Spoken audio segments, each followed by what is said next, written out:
मैद्यापासून करतात पण आमच्या श्रुतीला चालत नाही, मैदा आवडत नाही, त्यामुळे मी कणिक वापरलेली आहे. 1 कप मी कणिक घेतलेली आहे.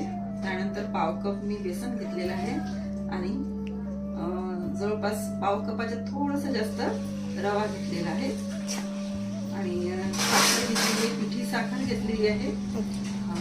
सपोज हे माझं तिन्ही वस्तू जर 2 कप आहे तर 2ला अर्धी म्हणजे 1 कपच प्लेन माझी पिठी साखर आहे आणि जवळपास 1 कपापेक्षा थोडंसं कमी माझं तूप आहे, साजूक तूप.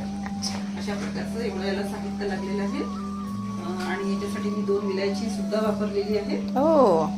आणि त्यानंतर अजून सगळं पदार्थ अगदी छान गाळून घेतलेला आहे जेणेकरून याच्यामध्ये कोणत्याही प्रकारचा आता खडा राहू नये, हा त्यामागचा उद्देश. ओके. आता आमचं हे सगळं झालेलं आहे आणि प्रीहीट झालेलं आहे. ओके. वेट. त्यानंतर आम्ही ओव्हन आता उघडू. ओके. आणि हा ट्रे आहे यामध्ये ठेवणार आहोत. ओके.